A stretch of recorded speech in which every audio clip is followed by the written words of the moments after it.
E a nossa consciência da vigília é uma propriedade emergente de bilhões de neurônios disparando. E surge eu e você a partir dessa propriedade emergente. Não dá para entender.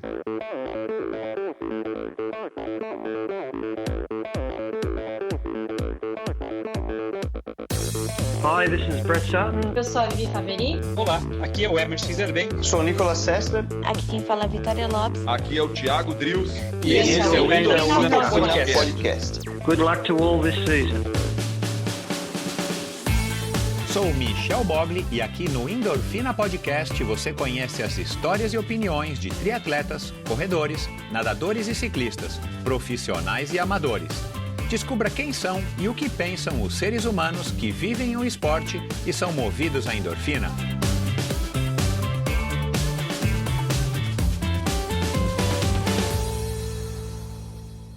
Olá, seja bem-vindo a mais um episódio do Endorfina Podcast. Esse e todos os episódios são editados pela produtora Pulsante e esse episódio foi gravado no estúdio, aqui no coração do Itaim. Se você procura um lugar para gravar seu conteúdo, se você quer lançar um podcast agora no ano novo, se você quer dar um up na qualidade dos seus vídeos para suas redes sociais ou simplesmente um lugar com equipamento, mão de obra e tranquilidade e estrutura para você gravar lives, webinars, entre em contato com o Estúdio, @estudioh.br e informe-se como você faz aí para estar também usufruindo dessa estrutura. Aliás, nessa estrutura foi onde eu recebi o Dr. Geraldo Lorenzi, mais um médico. Eu recebi aí faz poucas semanas o Dr. Franz Burini e já recebi outros médicos aqui, psiquiatras, né? Dr. Arthur Guerra, o Roberto Azevedo, doutora Fernanda Lima, lá atrás, acho que em 2018.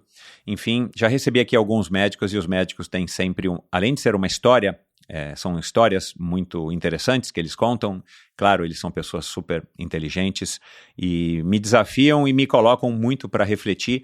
E foi assim quando o Felipe Albuquerque me sugeriu, o ouvinte Felipe Albuquerque me sugeriu o Dr. Geraldo Lorenzi Filho, um pneumologista especialista em sono, e é um tema que eu acho bastante interessante. Aliás, de sono aqui eu já falei também com o Luciano Rotella, deve ter sido em 2019, mas estava na hora de chamar de novo um médico e de novo um médico para falar de sono, e foi isso que a gente fez, muito embora essa foi uma conversa mais solta, mais livre, né, onde a gente falou bastante sobre meditação. O Dr. Geraldo, ele tem uma opinião bem interessante e ele é um grande praticante de meditação, como também um dos estágios do sono.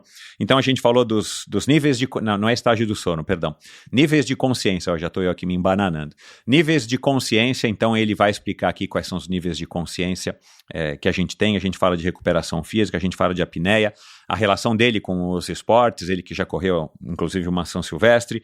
Falamos dos tipos de sono e um tópico que para mim foi muito interessante, doping e meditação, né? Um assunto que eu não vou revelar aqui, mas ele vai falar aí ao longo da nossa conversa, a relação entre doping e meditação. Então foi uma conversa muito bacana, uma conversa onde vocês vão perceber que eu mais ouvi do que falei, porque na presença de pessoas tão cultas e tão inteligentes, a gente tem que fazer isso mesmo. Então, foi muito legal para mim, mais uma oportunidade bacana. Eu agradeço de novo aqui o Felipe Albuquerque. Então, a gente sai aqui no Endorfina, é assim, a gente sai na semana passada, né, de um episódio com a Júlia Munhoz, uma mocinha de 18 anos, para completar 19, quase 19 anos, que é uma revelação aí do triatlon nacional e uma potência do nosso futuro esportivo, para um médico pneumologista com pós-graduação em tudo quanto é coisa. Vocês vão ouvir aqui um pouco do currículo dele, e um cara especialista em sono.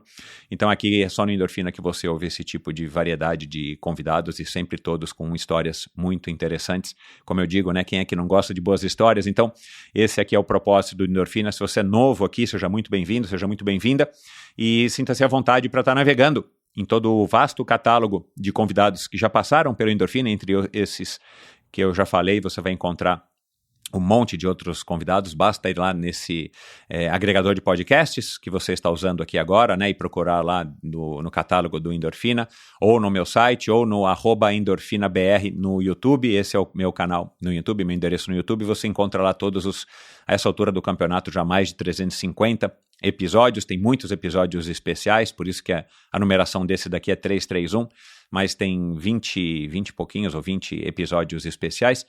Então, dá uma procurada. Se você não achou a pessoa que você quer ouvir, ou se você quer ouvir novamente uma pessoa que você já conheceu aqui através do Endorfina, me escreva, mande um direct no @EndorfinaBR no Instagram e entre em contato comigo dizendo quem que você quer ouvir e por quê, como fez o ouvinte, então, Felipe Albuquerque. E é isso, não se esqueça, endorfinabr.com é o meu site, onde você pode se informar a respeito do Endorfina ao vivo, onde você pode apoiar esse projeto. Aliás, eu venho dizendo isso, né? O Endorfina, ele depende dos patrocinadores e também das pessoas que apoiam financeiramente esse projeto com contribuições mensais ou pontuais, como alguns de vocês já fazem. Então, entre em contato comigo de novo, @endorfinabr, mande uma mensagem e aí a gente pode conversar como é a melhor maneira de você colaborar com esse projeto. E é isso, então vamos lá para outra conversa interessantíssima com o Dr. Geraldo Lorenzi. Afinal de contas, quem é que não gosta de uma boa história, não é verdade? Seja muito bem-vindo, GG. Michel, que alegria estar aqui. Eu já ouvi teu podcast, adoro e sou um fã. Que bom, obrigado. Nós temos um amigo em comum aí, né? Então, Felipe Albuquerque, exato. Felipe Albuquerque, uma pessoa muito querida, a gente já trabalhou juntos. Ah, olha lá. E na Biologix, né, nessa startup, ele tem essa pegada de... Também gosta de esporte, né? Muito legal, a gente tá junto aqui. Que legal. E eu estava falando, né, antes aqui da gente começar a gravar, eu tenho um interesse pelo sono e já recebi aqui um outro especialista, o Dr. Luciano Rotella. E quando o Felipe me falou a seu respeito, vou chamar de você, né? Lógico. A gente tem quase a mesma idade. Sim. Eu falei, puxa, cara, acho que está na hora de eu voltar a esse assunto, porque me fascina. Tomara que os ouvintes também curtam, mas é um assunto que eu gosto bastante e eu vou explicar aqui por quê. Mas eu queria começar com uma pergunta que eu não sei se lhe fazem com alguma frequência, mas a gente está gravando agora numa quarta-feira de manhã. Você dormiu bem? Nossa, hoje?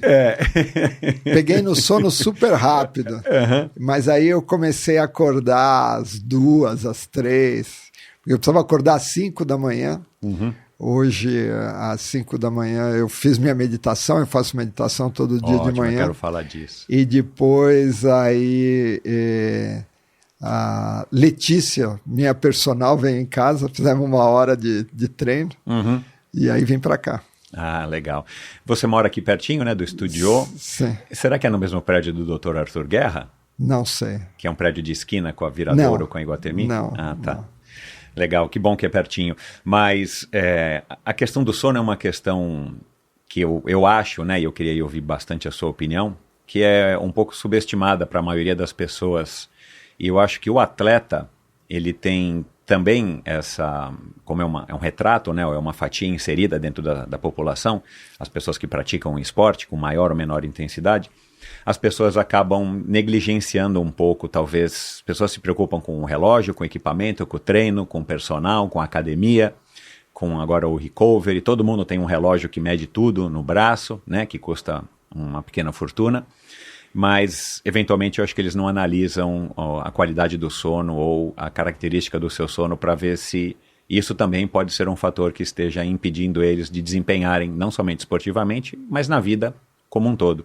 Então, eu queria explorar um pouquinho, abusar do seu conhecimento, dos seus anos de estudo, para a gente tocar em alguns assuntos nesse sentido. Mas antes, qual é a sua você nasceu em São Paulo? Eu nasci em São Paulo, Exato, sou paulista. Isso. E disse que jogou rugby, né? Como eu falei, na foi campeão brasileiro. Na faculdade de medicina da USP, na faculdade de medicina da USP eu entrei com 17 anos e fui jogar rugby. Tinha um time de rugby muito aguerrido, muito legal. E nós fomos campeões brasileiros 2 vezes e campeão paulista também. Que legal. Hoje é impensável, o rugby brasileiro melhorou demais. Então, Você vê que eu não tenho o tipo esporte físico. super profissional. Muito legal. O rugby brasileiro, as meninas são incríveis e o rugby brasileiro masculino melhorou demais também. Está ficando cada vez mais profissional. Um esporte maravilhoso. Né? Dizem que esse esporte começou da seguinte forma: na Inglaterra, os caras estavam jogando futebol e um cara que era meio grosso ficou meio irritado, pegou a bola na mão e saiu correndo e foi todo mundo correndo atrás dele e aí virou... Cara, é uma lenda, não sei se... Eu acho um esporte fantástico, eu acho um esporte nobre, né? Tem até um dizer que agora me fugiu aqui, né? uma comparação entre o futebol americano e o rugby, né? Não vou me lembrar aqui agora, mas tem a ver com brutalidade. No rugby não é bruto, não tem equipamentos, né, de proteção como tem no capacete. O futebol americano acabou tendo um problema seríssimo, né? Que os jogadores acabam tendo microtrauma cerebral, aquelas batidas com capacete. Exato. E depois, mais tarde, eles acabam tendo sequelas, demência. É um problema sério. O rugby é um dos esportes completos porque você usa o corpo inteiro. E tem todo aquele espírito de equipe, né? Porque na realidade é uma simulação de uma guerra, onde você vai ganhando e perdendo território até atingir o seu objetivo. E o fair play, né? Uma coisa que não tem briga, não tem discussão, de uma maneira geral, óbvio, né? Mas assim, tem um fair play, tem um respeito ao juiz que é muito interessante, né? Não tem ninguém argumentando contra o juiz, como é no futebol, por exemplo, né? Isso é muito mal visto, né? Quando a pessoa simula alguma coisa. No rugby isso não existe, simplesmente não existe. E é um esporte coletivo fantástico, né? Uhum. Esporte é aquela coisa, né? Depois que parece que você é mordido por alguma coisa e não consegue mais largar, né? Então. É uma paixão, né? Uhum. E aí você também teve uma ligação com o mar, né? Com o windsurf, com o esqui aquático, que aí não é mar, né? É represa, é uma lagoa. E foi influenciado pelo seu irmão, é isso? Não, nós que é um velejador? Nós temos 11 meses de diferença, né? E eu sou um pouquinho mais velho, ele também entrou na faculdade de medicina na USP o ano seguinte. Legal. Meu pai era médico, né? Então daí que veio a inspiração. E aí a gente sempre gostou muito de esporte, né?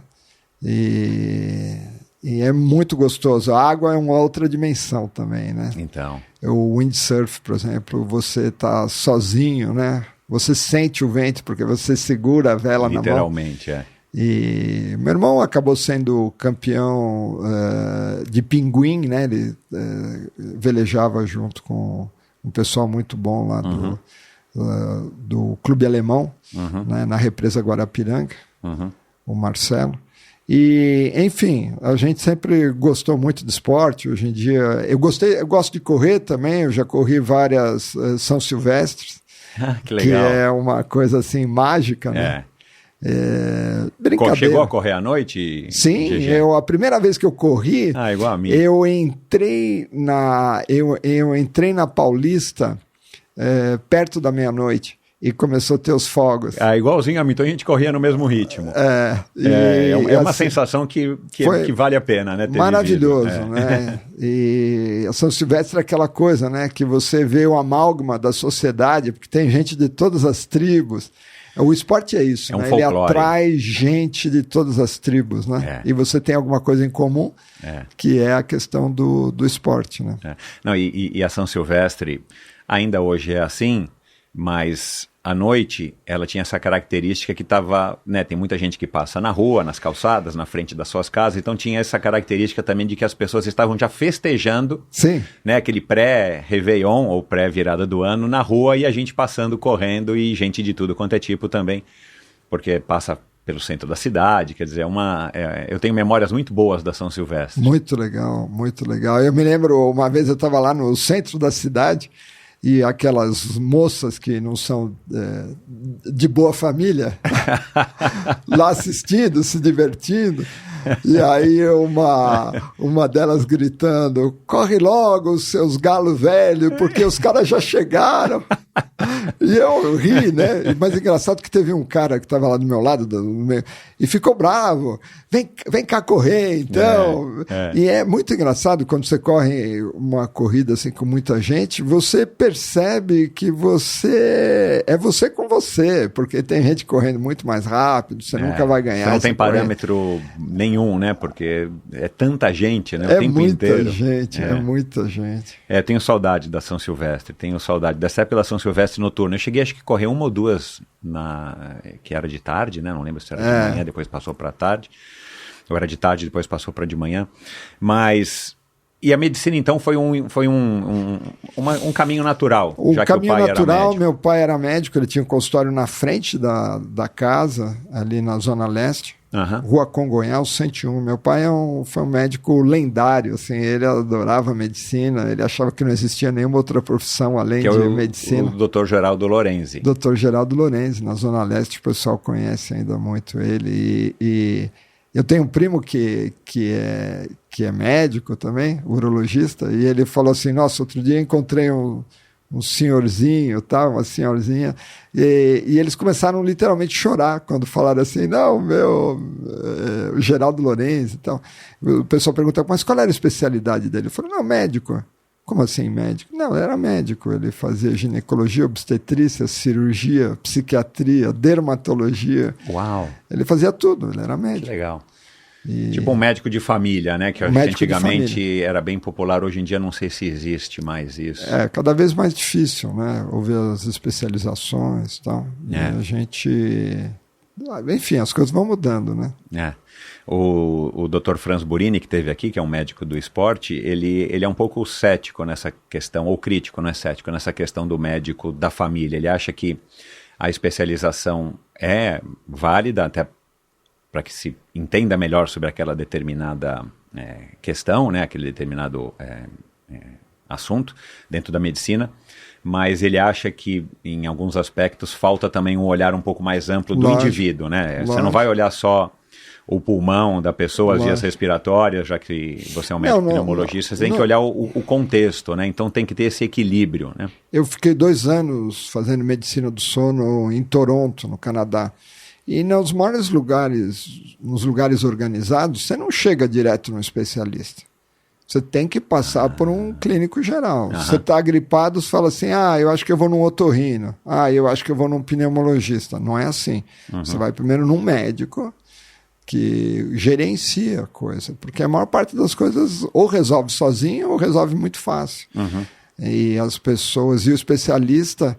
Tem aquela brincadeira, né? Diga-me quem é seu médico, eu direi que doenças você tem. Porque cada médico enxerga o problema de um jeito, né? O elefante é meio complexo, né? São sistemas complexos. Quando a gente chega nos pacientes, só tem um tipo de paciente que entende o médico perfeitamente. Sabe quem é? É o economista. Você fala, pode ser isso, pode ser aquilo, tal. O economista fala, tá bom, porque ele está acostumado com sistemas complexos. O engenheiro fica doido, né? Você fala, não, você falou isso, é isso, né? Ele fala, não, é isso, mas vamos colocar em observação por 48 horas. Não, e é uma coisa... É não linear. Exato, não, e não é uma ciência exata e precisa, não é matemática, não é engenharia, né? Então a gente também, como paciente... A gente tem que entender isso, né? Que os médicos estão sujeitos a fazerem uma interpretação equivocada. Não, às vezes nem é uma interpretação equivocada. É uma interpretação que a gente tem do mundo hoje, aqui e agora. Se você tiver 40 anos atrás, tudo que os caras faziam, talvez hoje você fala, não, eles estavam fazendo errado. Então, são visões de mundo. São visões de mundo que são mutáveis, né? Isso que é o legal da ciência, né? A ciência está sempre irrequieta e mudando. Que bom, né? Então, é uma dinâmica muito interessante, né? E o interesse pelo sono, né? Porque a pneumologia tem alguma relação com o sono? Boa pergunta. Nos Estados Unidos, 70% dos diretores de laboratórios do sono são pneumologistas. Nossa, não faz o mínimo sentido, né? Se você pensar bem, você para um leigo, deve ser um neurologista, né? Deve ser um neurologista, talvez, o sistema nervoso central. O grande problema é que a doença mais comum que existe na prática clínica é a apneia obstrutiva do sono. Então, a apneia é a parada da respiração. A gente pode parar de respirar aqui. Né? Eu já fui no Faustão, pedi para a plateia inteira, vamos parar de respirar. Os caras, não, vamos parar de respirar. Antes dele, acho que ele já estava doente. Ele é uma pessoa maravilhosa, fico contente que ele esteja bem. Vamos parar de respirar. 10 segundos é uma apneia. Só que essa é uma apneia voluntária, né? A gente faz a apneia quando mergulha, né? Você para de respirar e mergulha. E a apneia obstrutiva é quando você vai dormir, relaxa a musculatura, a garganta do ser humano é muito estreita. Né? Nós temos a maxila e a mandíbula, né? O queixo voltando cada vez mais para trás, a gente está perdendo o dente do siso. E depois a gente resolveu ficar de pé, se você acreditar na teoria da evolução, né? Então tem uma curva ali, muito acentuada. E o terceiro motivo, que a laringe, da onde sai a voz do bebê, quando você nasce, é igualzinho do macaco, ela é alta, mas você não consegue falar. Aí com 1 ano e meio isso desce, o aparelho fonador é essa região que a gente chama de faringe. Essa região atrás da língua. Então a gente tem uma região estreita, comprimida pela língua, que é um músculo enorme que está vindo para trás. A gente resolveu ficar de pé. E eu brinco que se a gente não morrer de aquecimento global, a gente morre de apneia do sono, que é uma doença tremendamente comum. Então foi feito um estudo na cidade de São Paulo com mais de 1.000 adultos representativos da cidade, de 20 a 80 anos, que foram fazer o exame clássico, que é a polissonografia. Então, realmente representativos. E a estimativa é que 1 a cada 3 adultos na cidade de São Paulo tem algum grau de apneia. 1 a cada 3. É muita gente. É muita gente. A maior parte segue sem diagnóstico e sem suspeita diagnóstica. Não no Brasil, no mundo. Nos Estados Unidos, se acredita que mais de 80% dos pacientes seguem sem diagnóstico. Porque ninguém ronca, por exemplo, porque isso é uma manifestação clínica, né? Você vai dormir, a via aérea está parcialmente obstruída. Quem é que ronca? Quem ronca é o outro, porque você está dormindo, você não ronca. Eu ouvi isso no outro podcast do Eu Caio. costumo brincar, né, que você vai no médico, né? E a nossa conversa é baseada em 2 pilares. Sintomas, você vem se queixando de alguma coisa, fazer um check-up e tal. E sinais, é aquilo que eu observo. E aí, a partir dessa nossa conversa, a gente vai pedir algum exame, alguma coisa assim. E o ronco não é nem um sinal e nem um sintoma. É uma reclamação de uma terceira pessoa. Agora, se não tiver essa terceira pessoa, ou se essa terceira pessoa não, e que dormir tem que ser bem, uma pessoa que ouça, né, o outro roncando, porque às vezes também a pessoa dorme de um jeito que não ouve. Já né? está dormindo, né? Então é complicado. E a apneia obstrutiva do sono é uma doença que fragmenta muito o sono, né? E a fragmentação do sono é horrível, porque né? Mas a doença é tão genial que a pessoa não percebe. Então. Ela acorda de manhã, você dormiu bem? Não, doutor, graças a Deus eu durmo tão bem. Aliás, eu durmo em qualquer lugar. Igual eu acabei de falar, né? Vamos fazer de novo aqui a polissonografia. Minha mulher, coitada, ela tem uma baita insônia, também do jeito que você ronca. Então Deus foi um pouco cruel, né? Porque em geral os homens roncam e têm apneia e as mulheres têm insônia. Então eu acho que muito das falências matrimoniais vem dessa questão fisiológica. Que é uma questão que parece brincadeira, mas é sério, né? Porque aí dá irritabilidade, dá alteração de humor, né? As pessoas não estão descansadas o suficiente. E aí acabam, eventualmente, se desentendendo, né? Lógico. Quando você faz, por exemplo, sai da academia, tá dolorido porque malhou bem e tal, ali você fez o quê? Você fez lesão de músculo. Você vai fazer crescimento muscular na fase de sono profundo. Exato. Onde existe secreção de hormônio do crescimento, o GH. Uhum. Então você precisa do esforço e precisa da recuperação. E precisa do sono. Né? Basta você ficar uma noite sem dormir que você vai ver como a vida fica cinza. Né? Exato. Ela fica estranha, a pessoa fica irritada. Então, é um problema seríssimo, né? Uhum. Você estava perguntando assim, logo de cara, né? Você estava comentando por que, né, que o sono fica tão desapercebido.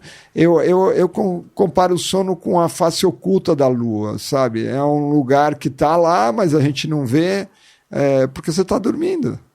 Você não está lá, né? Você teve uma troca de... A gente achava que era uma perda de consciência, mas na realidade eu acredito que é uma troca de consciência, né? O professor Sérgio Tufik, do Instituto do Sono, sempre fala isso. O sono não é uma perda de consciência. Está escrito no dicionário que é uma perda de consciência, mas é uma troca. Por quê? Porque se eu chamar, você ouve e tal, agora você está dormindo, se eu falo Michel, você tem mais chance de acordar. Então, uma mãe ouve um choro de uma criança, ela acorda. Se for a criança dela, ela tem mais chance de acordar. Em outras palavras, existe várias inteligências acontecendo ali. Quantas inteligências não estão acontecendo com a gente agora, nesse momento? Meu coração está batendo, eu estou respirando, o meu sistema imunológico deve estar ativo, o meu fígado deve estar fazendo alguma coisa e assim por diante. E são inteligências que estão operando dentro do nosso organismo e é questão de nome, você pode chamar disso de um tipo de consciência, né? consciência de que as coisas estão acontecendo de alguma forma. E a gente chama de consciência uma coisa muito estreita, né? Muito estreita. A gente fala assim, não, eu não consigo conversar com uma planta, logo eu sou consciente e a planta é inconsciente. Tudo bem, depende do que você chama o que é consciência, né? Consciência permeia tudo, eu acho, né? Aí nós estamos já... Não, então, podemos entrar nesse assunto sim, porque eu acho interessante, mas eu ouvi isso no podcast do Caio... Caio Botelli, né? Esqueci agora o sobrenome. Bonadil. As 3 consciências, eventualmente a 4ª, que seria a meditação, e eu quero ouvir um pouquinho também. Legal. Não, isso... Que é a consciência acordada, a consciência do sono profundo e a consciência do sono. Dos sonhos. Do sonho, perdão. O que acontece é o seguinte, você vai pegar no sono, o que acontece? O que é pegar no sono? Os teus neurônios começam a disparar mais devagar. Porque tudo oscila, né? A gente tem o sistema que oscila ao largo de 24 horas, que é o ciclo circadiano, cerca de 24 horas. Né? Mas a gente tem vários outros ciclos. Circadiano vem de cerca de? Cerca de 24 horas. Porque a Terra está girando, né? E a gente tem essa coisa do claro e escuro, né? E todos os animais, eles se organizam em torno do claro e escuro, né? Você fala assim, não tem barata na minha casa. Lógico, porque a barata sai à noite, ela é um animal noturno, né? Porque ela é esperta, ela se adaptou nesse nicho, né? E o ser humano, o que ele é? É um ser invasivo, né? A gente nasceu lá, a gente surgiu lá da pontinha da África, o que a gente fez? A gente foi invadindo, e a gente dominou tudo. Aí não sobrou mais nada para invadir, né? Aí o que a gente invadiu? Outra dimensão, porque essa era a dimensão geográfica, a dimensão do ciclo circadiano. A gente invadiu o tempo, porque quando a gente não tinha luz elétrica, nós somos péssimos para enxergar à noite. Você ia dormir, você ia se esconder. Tem outros animais que são adaptados para a noite. E a gente invadiu a noite, às custas da nossa fisiologia, porque de manhã o despertador toca. E a gente vai dormir cada vez mais tarde. Mas voltando àquela história, né? Então, você pega no sono, os teus neurônios eles começam a ficar mais lentos e aí você não consegue sustentar a consciência da vigília. Você não consegue sustentar isso que nós estamos fazendo aqui, conversando. Teu olho começa a ficar mais caído, aí você fecha o olho. 70% das informações que a gente recebe são visuais, nós somos animais visuais. Aí alguém te chama, você não ouve direito, você vai perdendo essa conexão com o mundo. De repente, pum, você cai no sono. Por que você cai no sono? Essa é uma pergunta interessante, porque é lógico que comer uma feijoada à meio-dia não é igual comer à meia-noite, mas você pode comer uma feijoada à meia-noite. É só que eu não consigo conversar com você quando você está dormindo. Por que isso acontece? Por um fenômeno que se chama propriedade emergente. Então, isso é fundamental entender. O que é propriedade? E eu acho muito legal, porque essa é uma teoria desenvolvida, modéstia à parte, por mim. Ótimo, vamos lá. E eu preciso publicar isso antes que alguém o faça. Mas é muito simples. Os neurônios estão disparando. O avião. Você pega um avião a 250 km por hora. O que ele é numa pista? Ele é um veículo rápido. Ele não é mais nada do que um veículo muito rápido. Ele passa dessa velocidade e ele decola, ele vai para uma outra dimensão. Ele decola. Você ficar estudando a asa do avião a tua vida inteira, é a questão do especialista, você nunca vai entender por que o avião voa. Porque é um monte de coisa que acontece simultaneamente e aí de repente faz vum, o avião voa. Se você for andar de bicicleta, a não ser que você trabalhe em circo, parado você vai cair. Vai cair. E quando você anda, surge uma outra força, que não sei de onde vem, ela é meio mágica, né? A gente acha normal, né? Uma bicicleta magrelinha em 2 rodas. Você veio de bicicleta? Você tem uma bicicleta aí? Não, tenho. Não vim de bicicleta. Essa bicicleta fica aqui, mas eu já andei de bicicleta ontem, por acaso. Que legal. E a gente acha normal, mas não é normal. Uma bicicleta em 2 rodas. Se você para pensar como é que você fica equilibrado, né? Em dois pedacinhos de borracha fininhos, E isso é, mais uma vez, uma propriedade emergente. Quando você anda, surge uma outra força que se equilibra com outras que estão acontecendo, do mesmo jeito que o avião decola. E a nossa consciência da vigília é uma propriedade emergente de bilhões de neurônios disparando. E surge eu e você a partir dessa propriedade emergente. Não dá para entender. Dá só para você ter umas É uma sensação, assim. Uhum. É muito louco isso, porque esse é o verdadeiro mistério. Como que um monte de comunicação emerge uma nova consciência. E é o que está acontecendo hoje, acho, né, na face da Terra. A gente tem um nível de comunicação absurdo, né? O teu podcast é um exemplo disso, né? Você está conectado. E agora é muito difícil perguntar para o neurônio, né? Eu vou chegar para o neurônio e falar assim, o que você acha do Michel? O neurônio vai ficar olhando para você assim, e falar, o que você está falando? Agora, não, o neurônio, mas ele é parte desse sistema, né? Ele é parte desse sistema. E, ao mesmo tempo, ele não consegue intuir, né? Talvez ele tenha uma intuição do que a gente chama que seja a consciência, né? O sonho da Terra, né? A gente tem, e está modificando rapidamente, né? Uhum. E essa modificação está deixando todo mundo meio doido, né?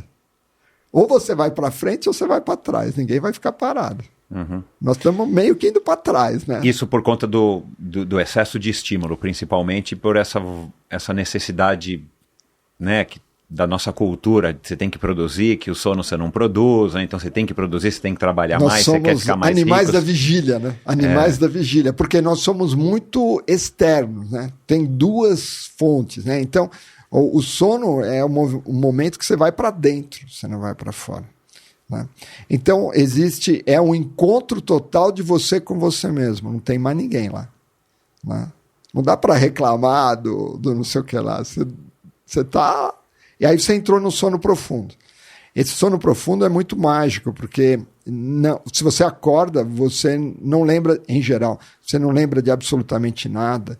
Os teus neurônios estão super lentificados. Uhum. Aí só que tem uma outra fase do sono que é maluca, que é a fase do sono REM. REM em inglês se chama Rapid Eye Movement. Os olhos começam a se mexer, o cérebro fica acordado e o corpo totalmente relaxado. É também chamado de sono paradoxal. Qual que é o paradoxo? O cérebro está acordado e o teu organismo está totalmente relaxado. Sono REM. Por que os olhos mexem, doutor? Existe alguma explicação? Porque você está enxergando, nós somos animais visuais. Se você olhar um trem da direita para a esquerda, no teu sonho, o teu olho vai estar mexendo da direita para a esquerda. Se você for um rato, você vai mexer as vibrícias, porque eles cheiram o mundo, eles não enxergam o mundo. Por isso que quem trabalha com animais gosta de chamar de sono paradoxal, né? Você está ativando os 5 sentidos, é só que para dentro, né? Você está alucinando, literalmente alucinando. E é um repasse do que aconteceu durante o dia com grande conteúdo emocional. Conteúdo emocional. Muito conteúdo emocional. Um grande exemplo disso, um cara que teve um estresse pós-traumático. Foi assaltado, alguma coisa horrorosa. Ele sonha igualzinho o que aconteceu. O nosso sonho é muito lúdico, né? Ele vai para lá, vai para cá. E o cara sonha exatamente, como se o disco tivesse riscado. Ele não conseguiu metabolizar aquela emoção. Ele sonha exatamente com o mesmo sonho, o mesmo assalto, igualzinho como aconteceu. Ele não conseguiu dissipar aquele padrão, que no fundo que é o imprint de uma rede neural ali, né? Tudo é assim. Uhum. Né? São redes neurais que se comunicam e algumas elas ficam lá, né? Então o sono é um momento fundamental para lembrar, para esquecer também. Fundamental, existe poda neural, existe metabolização das emoções. E é uma reorganização. E existe em todos os animais. Recentemente saiu um trabalho na Science, porque eles foram vendo coisas parecidas com o sono REM, o sono paradoxal, até em anfíbio. Foram indo para trás. Uau! É só que agora a coisa ficou mais feia. Porque eles estavam olhando molusco. Molusco é invertebrado. Invertebrado.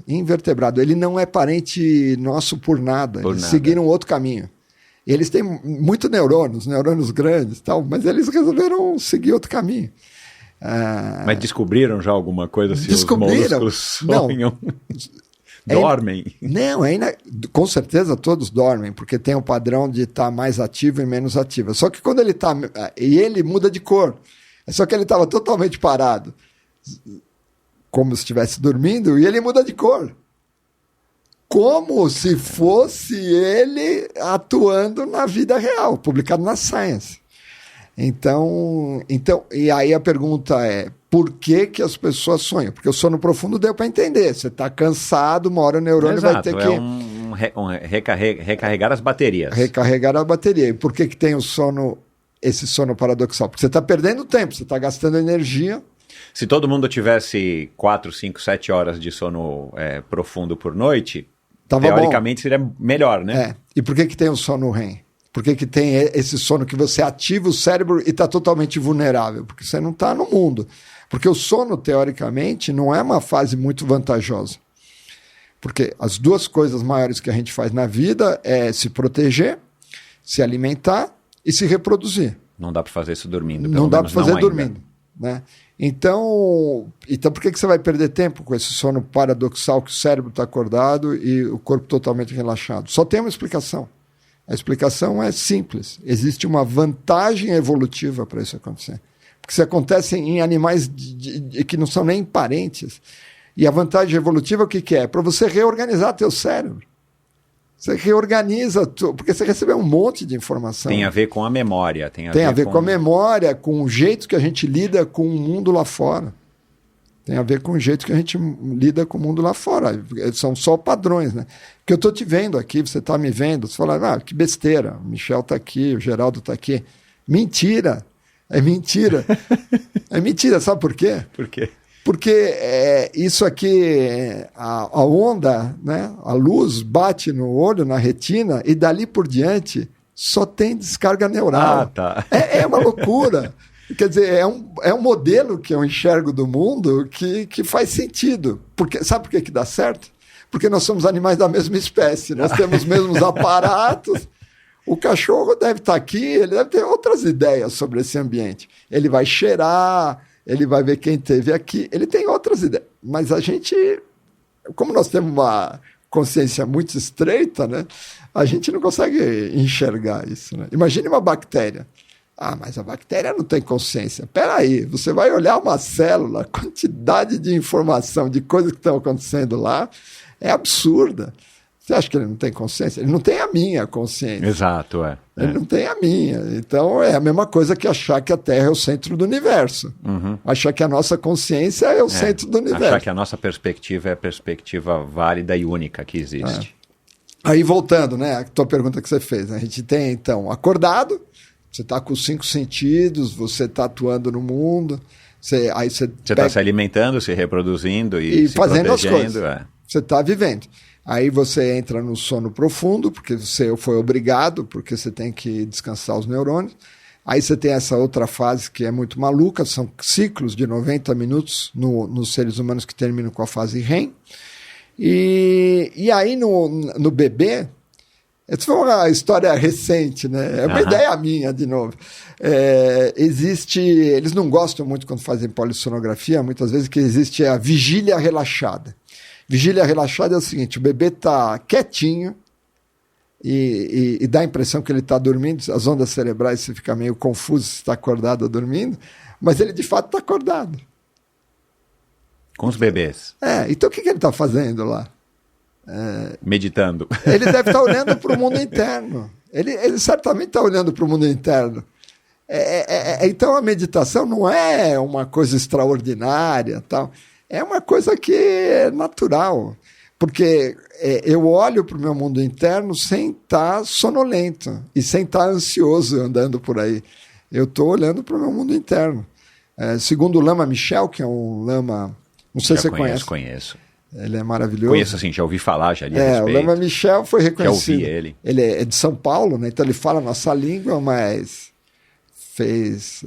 fala tibetano, tal. Então ele faz essa tradução para a gente, né? E ele fica na Itália, né? Mas tem um centro aqui na rua Apinagés, muito legal.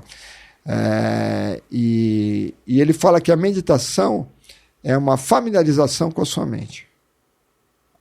Desculpe, Geraldo, eu tenho mais de 50 anos. Será que eu sei onde o calo me aperta? Eu sei minha vida, eu sei navegar na minha vida, né? A gente sabe, numa faixa muito estreita. Né? Muito superficial. Muito estreita. Então, acontece qualquer coisa, a gente é arrastado o tempo todo.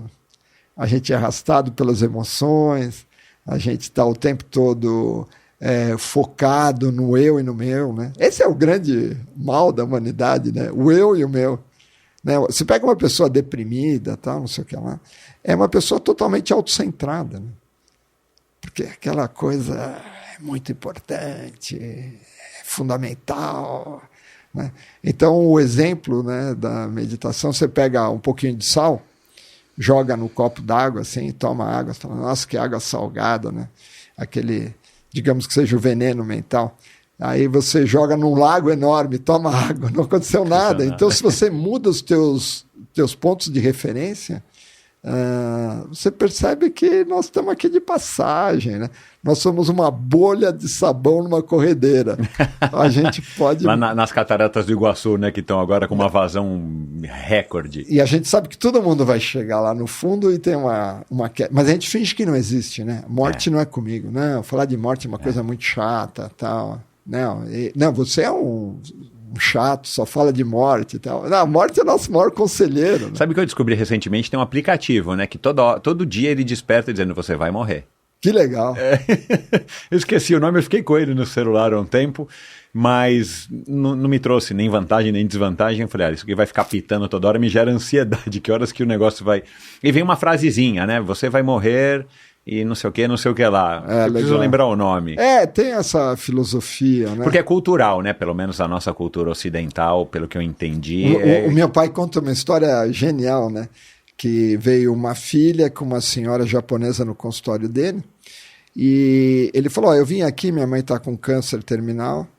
E eu queria só saber uma coisa. Eu já vi outros casos. Se ela morrer, eu vim aqui só para uma coisa. O senhor faz o atestado de óbito? Se ela morrer. Não, lógico, não tem problema nenhum. Uma coisa muito dura, né? E ele, com certeza, que a senhorinha japonesa devia ter vindo do Japão, não falava português, porque era uma conversa de louco. Exato. Aí, de repente, a senhora entra na conversa. Fala, não, porque não sei o que lá. E aí você fala assim, nossa, é uma outra abordagem, né? E aqui a gente vai falar assim, nossa, que filha que não gosta da mãe e tal. Exato, A gente... É um assunto meio tabu, né? Quando a gente passa na rua e raramente a gente vê isso, mas tem um corpo, um acidente na estrada. É horrível. A gente vira o rosto das crianças, a gente desconversa, né? A gente mesmo não gosta de olhar. Eu particularmente não gosto, mas não pelo a gente negócio da morte. A gente esconde, a gente bota na UTI, a gente tira de circulação a pessoa, né? E é a única certeza que a gente tem, né? Agora, esse interesse pela meditação veio em decorrência do interesse pelo sono? Não. Isso é uma coisa que me incomoda desde sempre, né? Ah, tá. Desde sempre. Desde quando a meditação, pelo menos aqui pra gente, não era moda, né? Porque hoje em dia virou uma espécie de moda. Não era meditação, assim, era uma inquietação, né? De entender o que é esse mundo, né? E meu pai falava, para de pensar nisso que você vai ficar louco. Mas ele também gostava muito de filosofar sobre essas coisas. O que é Deus, o que é o universo, onde está o infinito. É uma inquietação natural da gente, né? Eu acho. Né? Só que tem gente que... E eu, graças a Deus, acabei encontrando... Eu me ajoelho todos os dias, né? Eu encontrei uma técnica assim que para mim foi... Funciona. Assim, se não fosse essa técnica, eu brinco e digo assim, eu não estaria aqui hoje. Com você. Né? É uma técnica que chama Kriya Yoga. Não sei se você já ouviu falar de um livro chamado Autobiografia de um Yogi, do Yogananda. Não, acho que não. É um livro assim, que a maior parte das pessoas fala, não, isso é conto da carochinha, tal, não sei o que lá. Mas os monges budistas falam o seguinte, né? Não, vocês falam que a gente fala coisas estranhas, mas quando a gente saiu do Tibete, que teve toda aquela coisa da China, então, tinha um telefone que você falava de um lado e eu ouvia do outro, e a gente falava, isso aqui não é possível, né? Então, existem outras dimensões, né? Uhum. Outros níveis de consciência, né? Outros níveis de consciência que você pode desenvolver. Através de técnica. Essa que é a questão, porque a gente chama tudo isso de coisa esotérica. Não, eu tive um sonho. Então, pode ser. E acredito que existam essas coisas, mas ela fica muito fora de controle, né? Ah, tal pessoa é bruxa, ela sabe do futuro, mas isso é totalmente sem controle. E fica muito esotérico, fica muito estranho. E na realidade são técnicas. São técnicas. Se você fizer a técnica, você vai obter resultado. Você vai obter mais estabilidade, vai ser menos arrastado, vai fazer... Outro dia não, sábado, né? Faz menos de uma semana... Eu estava eu fui convidado para dar uma aula sobre sono num congresso sobre... Nem sabia que existia isso.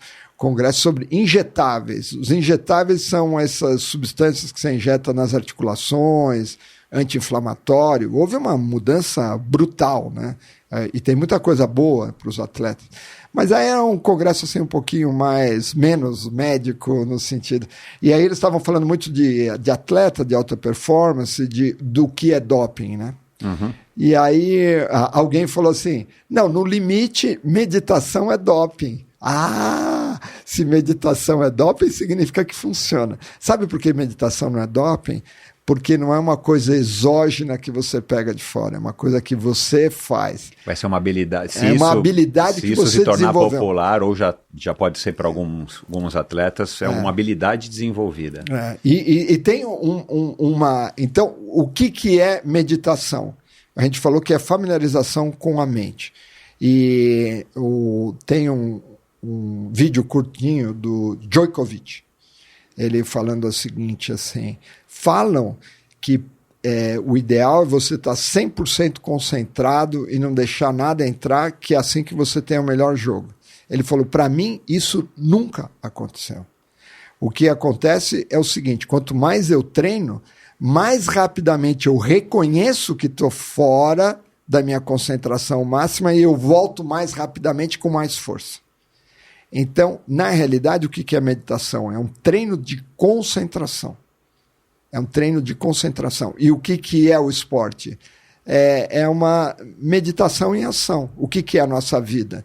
É isso. Mas acontece que a gente acaba sendo arrastado o tempo todo, né? Chega alguém com alguma emoção forte e tal, você é arrastado. A gente tem neurônios em espelho, né? Se você está deprimido, a chance de eu me deprimir aumenta, porque nós somos animais, não sabia isso. Nós somos animais sociais. A gente tem essa conexão, né? A gente tem essa conexão. Um colega nosso que está agora circulando no Brasil é o Miguel Nicoleles. Sim, esse é conhecido. Você deveria trazer ele aqui. Ah, com o maior prazer. Ele é muito gente boa e ele fala ideia. muito disso, ele fala muito dessa questão de uma nova ciência que está surgindo. E ele bota os... Eu ouvi ele rapidamente num podcast, mas ele consegue determinar quais são os machos alfa pelo padrão de onda dele e como ele contamina os outros e como os outros contaminam ele. A gente tem essa capacidade, né? Mas, ao mesmo tempo, isso é o lado legal e bom, e o lado ruim é que a gente é arrastado o tempo todo, né? Então, qual que é o atleta bom? Então, meditação é isso, é voltar para o centro, voltar para... Ah, não, meditação é não pensar em nada. É a mesma coisa que chegar assim, você vai jogar futebol, nunca jogou, você vai na final da Champions League. Ah, não, porque meditação é isso. Aí o que acontece? Gera frustração, o cara tenta 2 minutos e vai embora. Picaretagem isso aí. Falar que meditação é isso, aquilo. Meditação tem várias fases. É uma técnica de concentração. E nessa técnica da Kriya Yoga, do Hariharananda, né, que eu faço, você treina isso. Você treina. Inclusive com exercício físico, você tem posturas, só que você tem uma iniciação, tem todo um contexto cultural indiano que, de fato, muita gente fica meio incomodada, né? Mas existem várias outras técnicas, e todas as técnicas orbitam em torno da concentração, né? A Lia Dinsky, que é do Palas Atenas, que é uma filósofa maravilhosa, essa é maravilhosa. E ela tem um curso, o primeiro curso é práticas de concentração, de atenção. Atenção. É onde você coloca a tua atenção que surge teu mundo. Né? Então, se você conseguir ter a capacidade de colocar a tua atenção no lugar certo, você vai ser um atleta muito melhor. E assim, fazendo esporte, né? Hoje eu estava falando com a Letícia Toledo, minha personal. Letícia é uma pessoa maravilhosa também, viu? Ela faz uns cursos de gestão dos personagens, né? Que o personal às vezes não consegue. Eu falei, nossa, você precisa fazer um desse para médico também, né? Porque o médico é totalmente focado e a gente muitas vezes não sabe lidar com dinheiro, com a imagem. Hoje em dia tem tantos outros aspectos, né? Mas me perdi aqui do que... Da Letícia, você está falando da Letícia. Hoje de manhã eu estava com a Letícia. E aí a gente estava falando... do esporte, da meditação, da concentração. Exato, né? Então, voltando a essa questão de que é considerado um doping, então é muito poderoso. É muito poderoso. Será que o estado de flow... Você já ouviu falar do estado de flow? Sim, estado de flow total. Tem alguma coisa a ver com talvez um estado alterado de consciência, um olhar para dentro, onde a pessoa consegue surfar uma onda de 100 metros, consegue fazer... Total, tem vários nomes. Mas, na realidade, a questão é que a gente está o tempo todo sendo arrastado. Se você conseguir estar concentrado em você mesmo, as coisas acontecem. Né? As coisas acontecem. Porque a gente tem o que domina a gente? É a mente. E a gente tá... O que é? É uma conversa o tempo todo, de você com você mesmo. Não é? O diálogo interno, né? O diálogo interno que não para. Por que existe o diálogo interno? Por um motivo muito simples. Tem um monte de neurônio dentro da tua cabeça e você está tentando descrever o mundo lá fora. E você precisa de 3 pontos para descrever o mundo lá fora. Se tiver um GPS, você precisa de 3 pontos. Então a gente é dividido em 2. Tem o lado direito e o lado esquerdo. Todos os animais têm isso. Porque aí você já localiza. É só que tem um terceiro ponto. Qual que é o terceiro ponto? É o teu eu. Né? Que legal. É o teu eu. Faz sentido, você fala assim, não, o ser humano é muito especial porque a gente consegue discutir sobre a vida, sobre o universo. Nós temos autoconsciência. Eu falo o seguinte, faz a seguinte experiência. Passa do lado de um cachorro e agora passa de novo e pisa no rabo dele. Você vai descobrir se ele tem autoconsciência ou não. São níveis de autoconsciência. Então você tem esse terceiro ponto. À medida que você muda esse terceiro ponto, que é a tua consciência centrada no eu e no meu, você está sempre arrastado, porque você está sempre atrás do prazer, está fugindo da dor e nunca dá certo, porque o mundo está o tempo todo oscilando. Dá certo por um tempo, mas não vai durar muito tempo. Nós estamos segurando um monte de prato, né? A família, filho, não sei o que lá, esporte. Meu Deus. Então, o que acontece? Nós temos um problema de definição. A definição hoje de saúde, segundo a Organização Mundial de Saúde, é o perfeito bem-estar físico, mental, espiritual, e não sei mais o quê, É uma ideia o quê? Totalmente fora da casinha, né? Totalmente idealizada. Como a ideia de saúde é idealizada, está todo mundo o quê? Doente. Está todo mundo doente, segundo a Organização Mundial de Saúde, porque você nunca tem tudo. Né? Agora tem os ingleses discutindo, foi uma colega minha que mandou um texto alguns anos atrás, eu achei genial, eu vivo falando, que os ingleses estão discutindo um novo conceito de saúde. A saúde é a capacidade de você lidar com novos desafios. Uau, que interessante. E isso vale muito para o esporte, vale para o flow, né? O conceito de flow. Se você tem a capacidade de lidar com os novos desafios, vamos em frente. Né? Vamos em frente. Se não... E aí tem a questão do ponto de referência, né? Aquela história, você joga um pouquinho de sal na água, está horrível, porque teu ponto de referência é o eu e o meu. Agora, se teu ponto de referência é o universo, Se a gente tiver a capacidade de se alegrar com a alegria dos outros, você é o cara com a maior fortuna do mundo. A gente não consegue. Você conversa com as pessoas, assim, dá 5 minutos, o cara começa a elogiar o filho dele, elogiar a filha, falar pra caramba de não sei o que lá, como as coisas, ou fala que tá tudo péssimo. Não tem meio termo. Ou ele fala que tá tudo maravilhoso, ou que tá uma merda, né? Desculpe o português. O GG, e eu estava falando isso ontem, né? E as redes sociais acho que potencializaram isso mais ainda no ser humano. Tive uma convidada aqui há algum tempo, a Juliana Maciel, que é uma nutricionista e atleta, e ela falou isso, né? Ela também é influenciadora, tem uma quantidade boa de seguidores que seguem, né? Ou acompanham ela e tal, e que é um termo, né? Que dá pra gente colocar algumas interrogações, né? Quem que é influenciador, o que é ser um influenciador? Todos nós somos, né? Em alguma medida. É, né? mas é que isso agora amplificou, né? Exato. Mas ela falou isso a respeito da percepção dela, né? E talvez com os seguidores dela e com a percepção dela em relação aos outros que ela segue, né? Ninguém tá preocupado com você, tá todo mundo preocupado consigo mesmo. Lógico. Né? Você vai Mas postar o que você tempo quiser, a pessoa vai olhar. E se for uma coisa legal, talvez ela nem faça um elogio.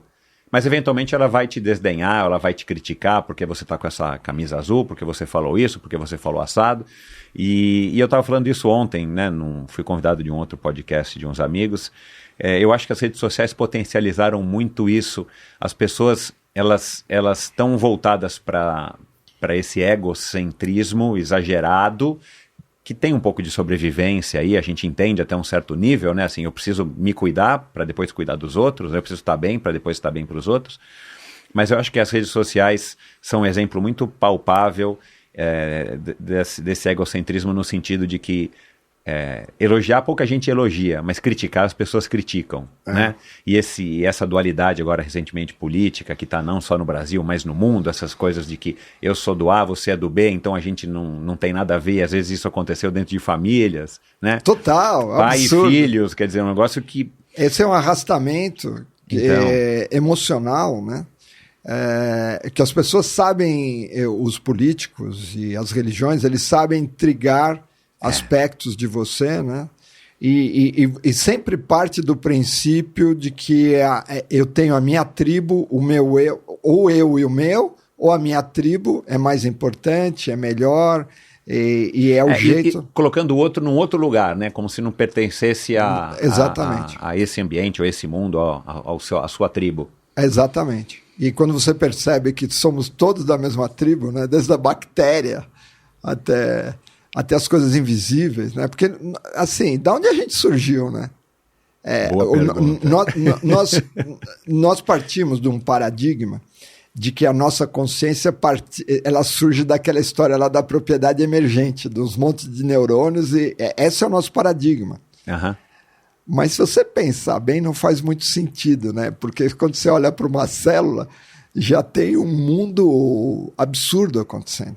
Então, acho que a visão alternativa, e essa é a visão que me parece mais lógica, é que as coisas sempre vêm do sutil para o físico, né? Você vai fazer um exercício físico, você pensa, e aí você transmite para um músculo, e aí isso acontece. Então, ele vem do sutil para o mais... a gente vive o paradigma, não, de que tudo é material, tal. Não fala dessas coisas que não tem nada a ver. Para de falar de energia, de não sei o que. Mas de onde vem tudo isso?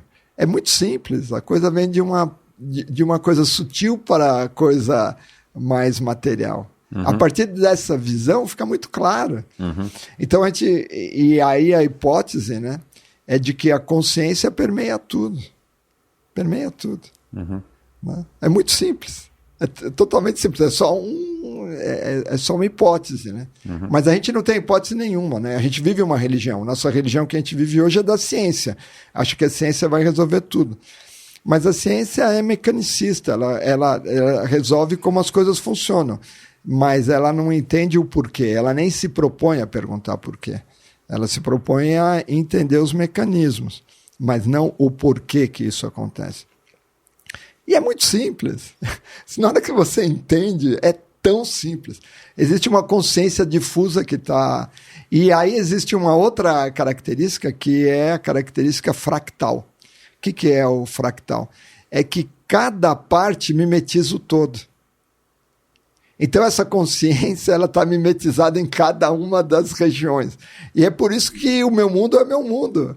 É por causa dessa propriedade fractal. E realmente é assim. Mas é a mesma coisa de dizer que a Terra é o centro do universo. Entendi. Né? É só isso. É muito simples. É fácil de entender.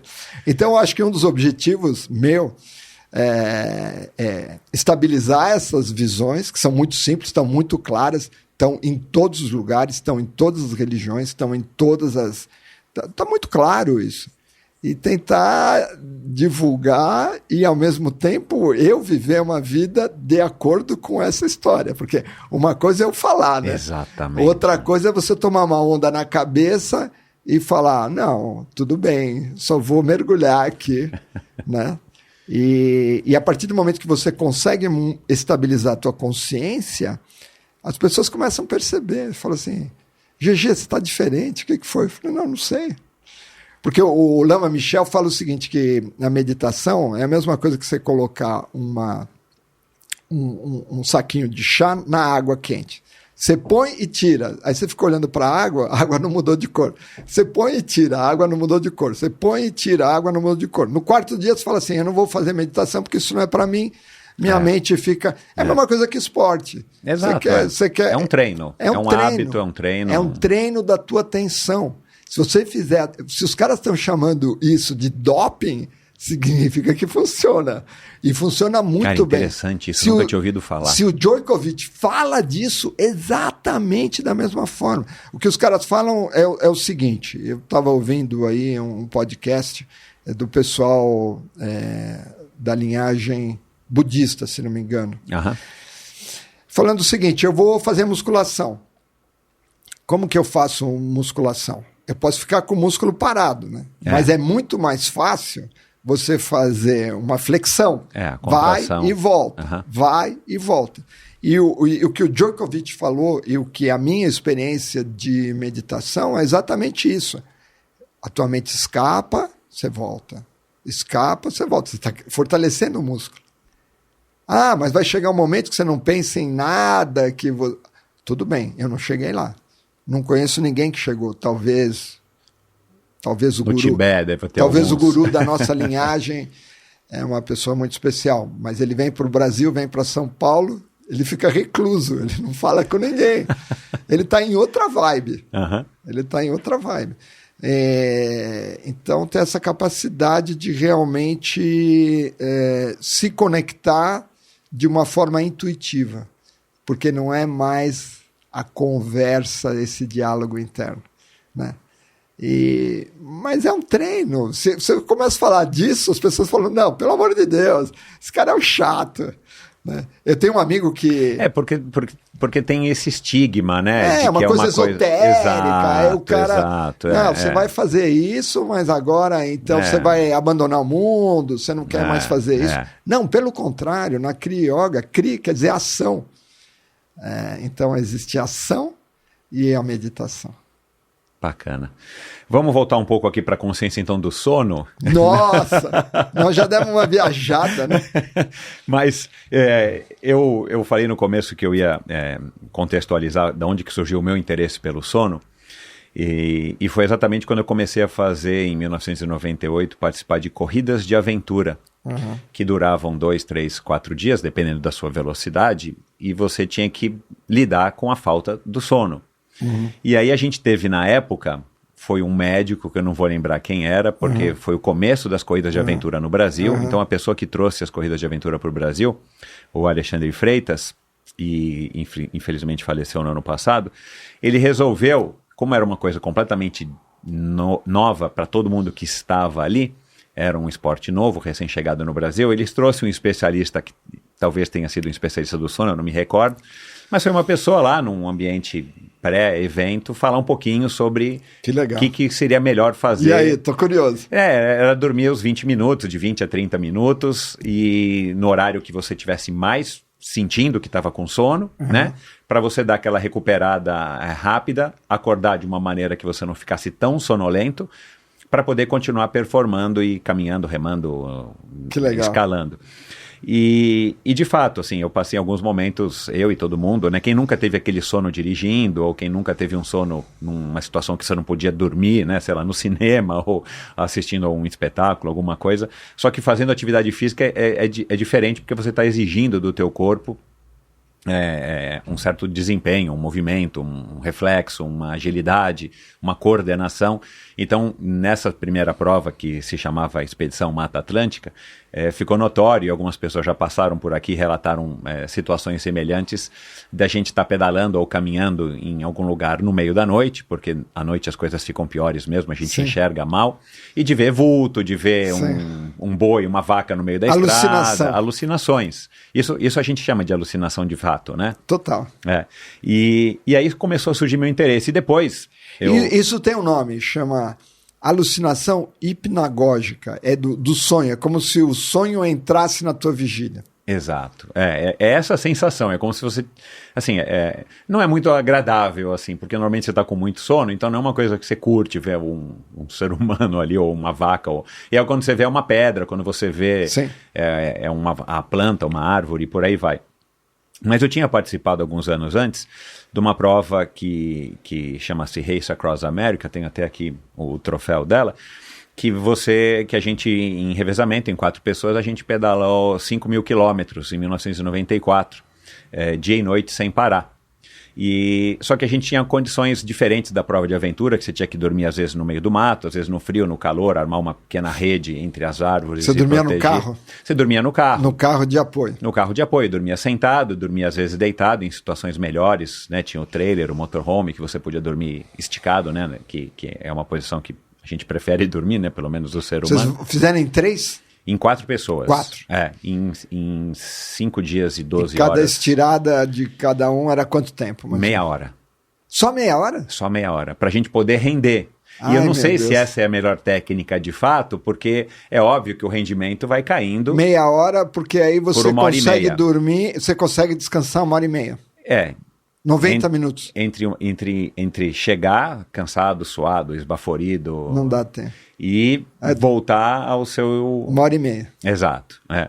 E aí você entrava com tudo, porque você só tinha meia hora. Exatamente. Né? Então, e dá certo? Deu, a gente teve resultados muito bons, chegou em 3º lugar, chegamos em 2º lugar numa competição que era bastante internacional. Mas em 2001, a gente foi... E todo mundo fazia esse mesmo protocolo? Mais ou menos sim. Os alemães que ganharam no primeiro ano que a gente foi. Esse era o protocolo. Esse era o protocolo, e às vezes pedalando de 20 em 20 minutos cada um. Até menos. Até menos, porque aí vai dar um descanso. Você vai dar uma explosão maior. Você dá uma explosão maior, mas você só tem 1 hora para se recuperar, né? Então, assim, é você lidar com a queda do rendimento e tentar fazer a queda ser a mais lenta possível para que você consiga desempenhar melhor do que as outras equipes. E em 2001, a gente foi de dupla. Eu e um amigo. Aí é pior. Aí a gente pensou, bom, vamos pedalar então 2, 3 horas cada um. Sim. Porque a gente vai ter que pedalar mais devagar, mas o outro pode descansar, né, um pouco mais. Vocês estavam tentando fazer mais ou menos o mesmo período... Mais ou menos. Mas, e à noite, a gente vai ter que descansar, porque vai ser mais extenuante. A gente vai fazer então turnos de 6 horas. Eu pedalo 6, o outro pedala 6 e você vai dormir talvez 4, né? Sim. Mas não deu, porque na primeira noite a gente percebeu que ficar 3, 4, 5 horas, 6 horas pedalando... O cara estava se arriscando. Não, e você cai muito rendimento, porque a noite não foi feita para fazer exercício. Cruel. Né? E aí a gente improvisou e resolveu fazer 1 hora cada um. E aí? E a gente ganhou, fizemos o recorde da prova e tal. 1 hora cada um? 1 hora cada um. Então vocês pararam 1 hora. de dormir quase? Dava pequenas cochiladas, as power naps, né? Os cochilos rápidos entre uma pedalada e outra. Mas já era o meu 4º ano fazendo a prova, né? Eu tinha tido 3 experiências de quarteto. E eu era jovem, tinha 20 e pouquinhos anos, assim, e tinha um condicionamento físico muito bom. Eu me adaptei bem a essa realidade. Claro, ficava depois com o sono todo bagunçado, né? Porque não tinha noite, ainda nos Estados Unidos tem 4 fusos horários, né? Então bagunça tudo, né? Mas eu consegui render e comparativamente e pessoalmente eu consigo provar isso, que eu rendi muito bem. A minha equipe rendeu muito bem. E nas duplas idem, só que como era 4º ano que eu estava fazendo, e talvez já tivesse algum outro nível de entendimento, eu também me adaptei bem, e muitas das dormidas eram dormidas mesmo sentado no carro com o banco um pouquinho reclinado, dando aquele cochilo de 20 minutos, meia hora, às vezes 40 minutos, e acordava e já estava pronto para render de novo aí por mais uma hora. Que legal. E assim foi, né? Que legal. Mas daí começou a surgir esse meu interesse pelo sono, eu tenho uma relação com a prova até hoje, acompanho alguns amigos e já fui outras vezes ver as pessoas, enfim, ser um apoio, né? E tem a categoria sozinho, que é essa categoria que me intriga, né? Que ganha, né? Quanto tempo? As pessoas fazem 8 dias. 8 dias Eu sozinho? cheguei a fazer 7 em dupla, o cara faz em 8. E os grandes campeões têm ligação com o exército, né? São europeus, Sim. do leste europeu. Mas eles devem tomar umas bolinhas também, né? Há controvérsias, né? Ninguém nunca... Quer dizer, eu não sei se alguém Vocês viu, não eu fazem nunca vi. antidoping, não? É um esporte muito amador, mas uma competição muito Aí pequena, você né? tem que tomar alguma coisa. Mas os grandes campeões, eles invariavelmente tinham alguma ligação com o exército e eram aí desse leste europeu. O exército Eslovênia, são campeões em Tchecoslováquia. tomar... Exato, porque tem que ter, né? Remédio pra ficar acordado. Como é que agora, infelizmente, nessa guerra que está acontecendo, nas duas guerras, né, da Ucrânia e de Israel, como é que a pessoa vai dar, olha, agora vamos parar um pouquinho a guerra que vai todo mundo dormir, ou vamos trocar o turno, agora entra o soldado da noite e sai e vai dormir o soldado do dia. Sim, eles têm um problema seríssimo. Não é isso que acontece, né? Mas enfim, daí começou a surgir meu interesse pela questão do sono, porque até então eu não tinha, e talvez a maior parte das pessoas não pare para pensar, a não ser que tenha um problema, né? Sim. Na sua qualidade do sono e tal. Então, fazendo esse preâmbulo aqui um pouco extenso, qual que é a sua recomendação como um especialista para as pessoas que estão nos ouvindo tentarem dar uma olhada nisso, principalmente as pessoas que praticam atividade física, mas não necessariamente somente elas, porque todo mundo é impactado por uma qualidade ruim do sono ou vai ser impactado por um sono de ótima qualidade. Como é que a pessoa começa a tentar descobrir, ou não precisa nem parar para pensar ou analisar ou perguntar para o seu parceiro de cama, né? O que a pessoa tem que fazer? Aí você está fazendo uma pergunta bastante ampla. Vamos começar com a resposta da tua situação, que eu achei super legal. Então, é super interessante. Super e você vê interessante. essas pessoas que fazem sozinhos, que chegam a ficar 3 dias sem parar, para depois começar a dormir 2 em 2 horas. Não, eles estão tomando remédio. Isso é certeza absoluta. Ah, é? Ah, com certeza. Não há cafeína que ajude, rebite. Não, cafeína é um desses, rebite. Mas chega uma hora que, né? Não, mas é isso, eles estão tomando alguma coisa, você duplica a tua performance. Duplica, com certeza. Uhum. Né? Existem substâncias que vão sendo acumuladas no organismo, no cérebro, e você pode manipular isso. E faz um mal danado, né? Não as substâncias, você ficar tanto tempo dormindo Com certeza, tão pouco. com certeza. Aí que tá. O que é saúde é a capacidade de lidar com novos desafios. Você está dando um desafio meio grande. Eu vou dar um exemplo. Teoricamente, o que você está falando não faz sentido fisiológico, porque os ciclos do sono são de 90 minutos. Uhum. Você atinge sono profundo, depois tem aquela fase REM, são ciclos de 90 minutos. Então, teoricamente, não vai dar certo essa conta. Mas dá. A gente tem uma plasticidade enorme. O maior exemplo que a gente tem no nosso ambiente são os cachorros, né? Cachorro é um bicho fantástico, porque dá 5 minutos, ele dorme bem, ele dorme sem peso na consciência, toca a campainha, ele não tem um negócio que a gente tem, que chama inércia do sono. Ele acorda, só olhar, ele acorda alegre. Ele acorda alegre e balançando o rabo e já vai pra luta. Ele quer saber o que é e tal. Aí deu 5 minutos, não tem o que fazer, ele dorme. Então ele tem essa plasticidade. Será que a gente tem essa plasticidade? Tem. O maior exemplo, o Amir Klink, você lembra dele? Recebi a filha dele aqui, a Tamara. Ah, a Tamara é uma... Que dormia também. Ela dizia que 20 minutos, acordava, olhava ver se o barco estava tudo bem e dormia de novo. Ela veio uma vez no laboratório de sono lá do INCOR. Ah, olha lá, que legal. E aí queria saber do sono, tal, porque ela ia fazer uma travessia. Cara, e é tenso, porque você está sozinho, né? Não tem mas ninguém só que ela resolveu ter um barco que decola, né? Um barco que voa em cima da água. Aí eu falei, ai meu Deus. E ela é uma criatura maravilhosa. Aí eu falei para ela, olha, começa a fazer meditação que um dia você chega lá. O que ela falou, doutor? Não, ela gostou da ideia, mas ela estava na França, eu não sei. Eu a conheci assim, numa conversa, me impactou muito positivamente. Uma graça ela, eu adorei ela. E aí, o que aconteceu? O Amir Klink veio fazer uma palestra lá na Represa Guarapiranga e estava falando de Pontão, de outros assuntos. Mas ele conta as histórias dele, né? Aí terminou a palestra dele, eu fui lá conversar com ele e perguntei se era verdade, né, o que está escrito. Eu já sabia, porque tinha um outro médico do sono que tinha conversado com ele, lá de Harvard, é um brasileiro que está em Boston, na realidade. E quando você fez a travessia no Polo Sul, ele tinha um problema, ele foi sozinho, né? Não tinha com quem dividir. E tinha muita geleira lá, e o mar lá é meio bravo. Dizem que o mar lá é meio bravo. E aí ele fez um protocolo que outros já tinham feito, de dormir 15 minutos na hora. Dia e noite, dormir 15 minutos na hora. Então, só que ele estava sozinho, né? Quando você está com apoio e tal. 15 minutos na hora. E ele conta no livro dele que uma das vezes ele perdeu a hora. E aí ele olhou para trás, tinha uma geleira enorme que ele passou do lado. Ele falou, foi Deus que me tirou dessa. E eu perguntei para ele, mas e aí, como que é? E ele, numa tranquilidade, falou assim, nos primeiros dias você fica meio mal-humorado, depois você se acostuma. Mal-humorado consigo mesmo, né? Mas imagine, você vai... Não tem protocolo de... Assim, mudando de assunto, mas falando sobre o mesmo tema, uma colega minha, que é especialista em sono, foi chamada num grupo que eles eram especialistas ou alguma coisa assim, em gente que foi torturada. Uhum. E existe um consenso, que a pior tortura é você ficar sem dormir. O cara fica sem dormir e reveza o tipo de tortura, tal, para não matar o cara, né? Porque o torturador não quer matar, ele quer tirar alguma informação. E o cara fala assim, não, o protocolo de não dormir eu não quero mais, me põe no pau de arara. Eu não quero mais esse negócio. O cara fica assim, totalmente transtornado. Muito. Um transtorno assim num nível absurdo. Então, esse é o perigo, né?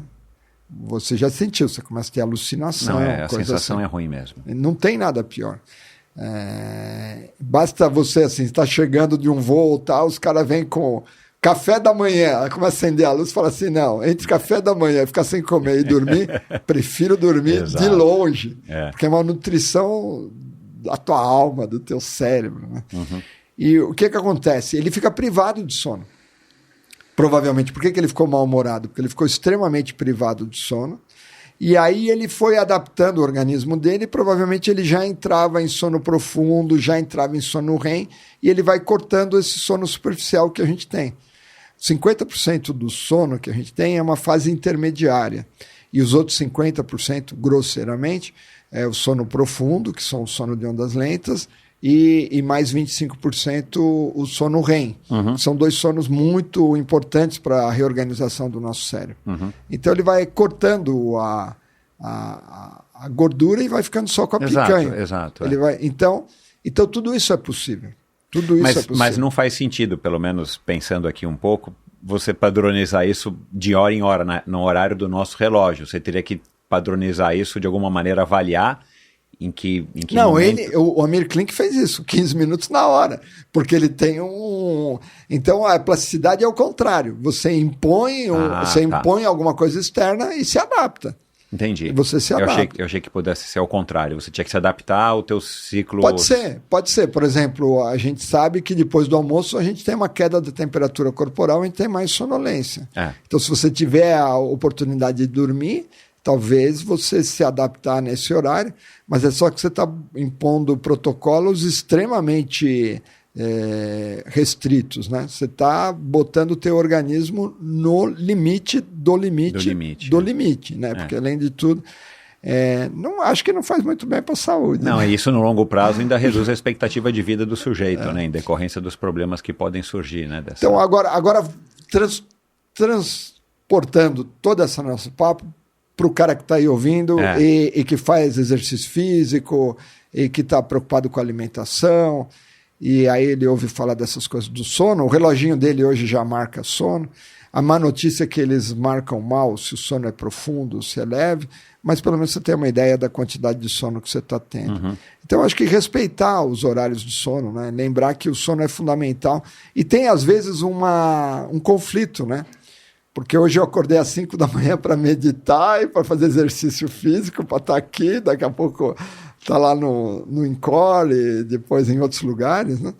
Então, a gente sempre tem esse conflito, né? Sempre tem esse conflito de horário, porque nós somos animais da vigília, né?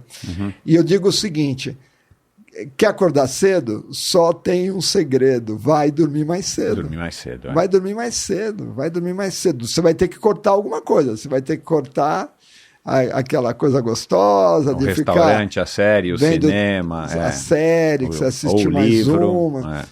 Vai dormir mais cedo, se você quiser acordar cedo. A quantidade de horas necessárias é extremamente variável. Thomas Edison, que inventou a lâmpada elétrica, dizia que quem dormia mais que 4 horas era um preguiçoso. Einstein precisava de 10 horas para pensar direito. Então tem o dormidor longo, o dormidor curto. Tem relatos de alguns atletas campeões olímpicos, recordistas mundiais, que precisam, que dizem que dormem de 7 a 10 horas. Sim. E ainda fazem a siesta, né? Ou aquela dormida ao longo Em geral, do dia. os esportistas de alta performance precisam dormir mais. Aham. Eles estão sempre, porque eles gastam muita energia. Né? E tudo isso é para regenerar a musculatura, para eles poderem se desenvolver mais e performar mais. Então, a gente precisa ter um equilíbrio, né? E agora, olhando para o sono, que é a face oculta da lua, a gente precisa tomar um pouquinho de cuidado, porque você não está lá. No exercício, você está lá. Exato. O cara chega lá e fala, estica mais as costas, faz isso. Agora, você está dormindo, você não está lá. Ninguém está lá, então tomar cuidado se ronca, se o ronco é alto, incomoda os outros, porque a apneia do sono é uma doença tremendamente comum. Roncar, ter um pouquinho de apneia, todo mundo tem, ou tem um pouquinho, né? Uma quantidade... mas isso se você está dormindo mal, se está acordando, né? Então, fazer um diário de preocupações antes de dormir, anotar as coisas e tal... Desligar o celular 1h30 antes de dormir. A higiene do sono. Higiene do sono é fundamental para você. Então, o que é a higiene do sono? Cafeína. Então, o cara vai fazer um pré-treino com cafeína às 7 da noite. Vai atrasar o horário para dormir. Vai atrasar.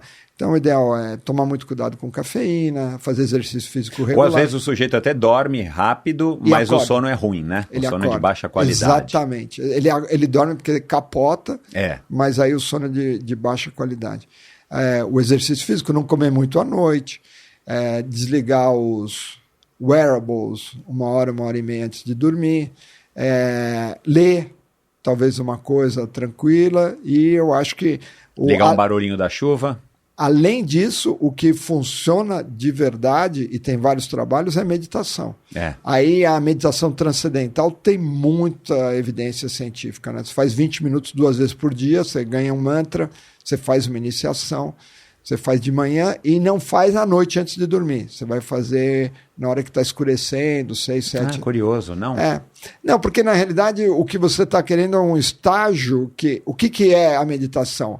Eu imagino assim, um fio de aço, 2 prédios, e você vai passar por esse fio de aço, você está balançando entre duas extremidades, a sonolência, e dormir é outra coisa, não é meditação, e a outra coisa é agitação, você sai, fala, não é para mim e tal, então você vai andar no meio do caminho, então você vai, não é dormir, é lógico que existe meditação relaxante para dormir, que a gente também chama de meditação.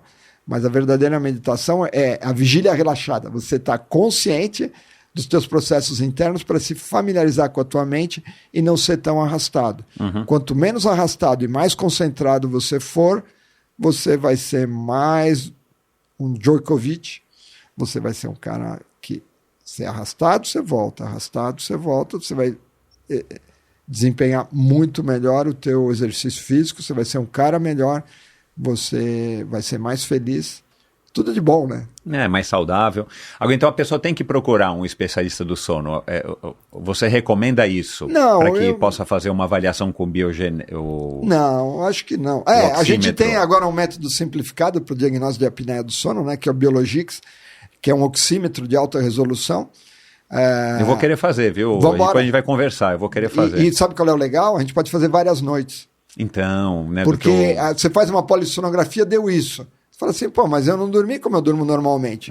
Então é uma mentira. A gente sabe que tem uma variabilidade enorme. Aham. A gravidade da apneia, 25% dos pacientes mudam da gravidade se você fizer 3 noites o exame. É só que ninguém faz. A gente confunde complexidade com precisão. Aham. O cara faz o exame, bota um monte de fio e fala, agora dorme. Fala, pô, mas se eu não dormir, o que acontece? Você vai repetir o exame? Então, um oxímetro de alta resolução com actígrafo que mede movimento. E aí o celular vira o teu polissonígrafo. Exato, Então você E não precisa estar conectado numa impressora para gerar aquela quantidade enorme, né, de papelada. grava o ronco, estima se está acordado ou dormindo, porque o cara faz a polissonografia, a primeira pergunta que ele faz, eu sei porque eu já fiz várias vezes, será que eu ronquei de manhã?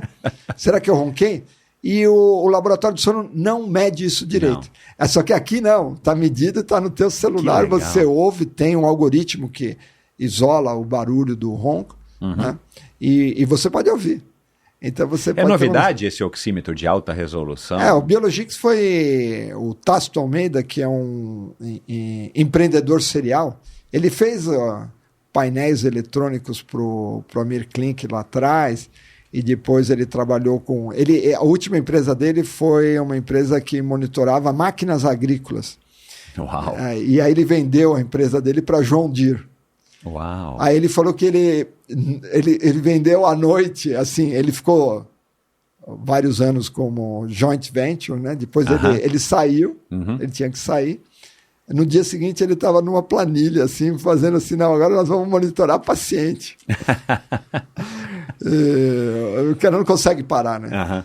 E aí ele foi atrás de oxímetro, não encontrou nenhum oxímetro, ele tinha a apneia do sono, a gente ficou amigo. Daí e ele que veio falou, o não é interesse. possível. Eu falei, não, aqui a gente tem uma solução, porque quem trabalha na área sabe que o oxigênio é vida e é o principal parâmetro. Só que hoje é muito mais, porque a gente estima sono, a gente estima muitas... Hoje a gente já faz mais exames de polissonografia do que todos os laboratórios de sono juntos aqui no Brasil. Olha que legal, cara. Porque é muito prático, né? E é super mais acessível, e a gente faz várias noites, e é uma revolução. É uma verdadeira revolução. Agora, eu não acho, sinceramente, que você precisa ir atrás dessa tecnologia. O que a gente precisa é de conhecimento. Prestar atenção no sono, esse tipo de coisa, eu acho que já é um grande passo, sabe? Já é um grande passo. Prestar atenção no teu sono, ficar atento, do mesmo jeito que a gente se preocupa com a alimentação, se preocupa com o exercício físico, que eram coisas que há 40, 50 anos atrás era muito pouca gente, né? Exato, hoje a gente está numa vibe que... E o atleta amador está tendo essa preocupação, Lógico, né? lógico. Porque o profissional é óbvio, né? Qualquer ganho que ele puder ter, seja na roupa, na aerodinâmica, no tênis, no... Engraçado que o atleta profissional vê muito mal o sono, né? Então, vê muito mal. mas eu acho que o sono é negligenciado, eu tenho essa impressão. Total, né? total. Porque a gente não ouve Porque ele acha que falar. é normal. Eu vou dormir... Não, e teoricamente, se o cara tá cansado porque treinou o dia inteiro, o cara dorme igual um bebê, ele acha, né? Agora pode ser que ele não esteja dormindo o número suficiente de horas, ou ele tem algum problema. Porque também não existe nenhuma relação, pensando aqui em esportes de endurance, a pessoa que tem uma grande capacidade pulmonar em ter apneia ou não do sono. Isso não tem nada a ver. Porque a obstrução é na garganta. Exato. A obstrução é na garganta. Né? Você vai dormir, relaxa a musculatura. Muitas vezes você tem o queixo um pouquinho para trás. Todos nós temos. Né?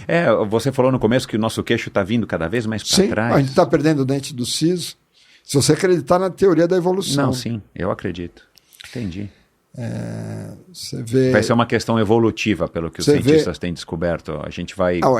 Não, a gente não tem descoberto. Isso não é uma... É uma observação. Tá. É uma observação. Não é um estudo, entendi. Não, são estudos observacionais. Uma constatação. É meio óbvio, né? Que a maxila, você vê a maxila e a mandíbula do homem de Neandertal é muito mais desenvolvida, muito mais para frente. Exato. Né? Então, se a gente não morrer de aquecimento global, a gente morre de apneia do sono. É uma doença tremendamente comum. Então, dicas simples: dormir de lado, ter o nariz que funciona bem, desobstruído, perder peso, porque a quantidade de gordura na via aérea contribui, ter horários regulares, aí tem a ver com a higiene do sono. E tem outras coisas, né? Desde uma placa de avanço mandibular feita pelo dentista que puxa o queixo para frente, exercícios com a musculatura da garganta, que são feitos por fonoaudiólogos, a Associação Brasileira do Sono, né? Eu já fui presidente, a ABS tem muita coisa lá no site e tal, inclusive para público leigo, é bem legal. Legal. E o seu Instagram, que vira e mexe, tem informações interessantes, né? Mesmo para quem é leigo como eu, porque eu estou seguindo já faz um tempo, quando o Felipe me falou a seu respeito. Tem ali alguns drops de informação. Às e quem sabe vezes daqui tem. a pouco um podcast, né, doutor? Vambora. Eu não sei se eu vou fazer sobre meditação, sobre sono, a gente junta pode ser tudo. os dois, claro, por que não? E aí o último, o CPAP, né? Aquela Exato, máscara o meu que sogro joga... usa essa mais moderna que CPAP é o mudou contínuo. a vida do meu sogro. É impressionante. Porque a pessoa dorme mal, você põe... É como um óculos, né? Você enxerga mal, põe o óculos. Pode dirigir? Pode, desde que use óculos. Pode Exato. dormir? Pode, desde que use a máscara. CPAP. Porque essas pessoas, elas sabem dormir e sabem respirar. Eles só não sabem fazer as duas coisas ao mesmo tempo. Quando dorme, engasga. Agora, não tem como a acorda. pessoa se livrar. Por exemplo, meu sogro nunca vai se livrar do CPAP. Depende, se ele tiver peso a perder, depende da gravidade da apneia. Cada 10% do peso que você perde, melhora a apneia em 30%. Nossa. Parece um bom negócio, mas perder 10% do peso não é fácil. Não. E outra coisa, exercício físico. A gente tem vários trabalhos lá no INCOR mostrando que o exercício físico melhora a apneia, provavelmente porque você substitui massa gorda por massa magra. E depois tem exercícios com fono, exercícios com a musculatura da garganta. A gente faz exercício para tudo quanto é músculo. Exato. E por que a gente não pode fazer exercício com a musculatura da faringe, da garganta? E é muito legal. Esses são trabalhos brasileiros, são conhecidos no mundo inteiro. Começou com uma aluna minha, a Kátia Guimarães. A gente publicou um trabalho assim que ficou realmente muito conhecido numa revista internacional de alto impacto. E depois tem toda uma linha. A fonoaudiologia brasileira é super desenvolvida. Então, quando a gente fala de exercícios da garganta, chamam os brasileiros, né? Que legal, não Elas sabia são também. muito, muito legal. Bacana. Tivemos o Congresso Mundial do Sono agora no Rio de Janeiro e teve muita coisa. Por falar nisso, para a gente encerrar, existe alguma coisa que foi descoberta e passado, ou comunicado, ou compartilhado nesse Congresso Internacional do Sono do Rio de Janeiro, que acabou de acontecer, que promete ser alguma revolução? Existe alguma coisa assim ou não? Sempre existe, né? É que a gente está muito envolvido no meio.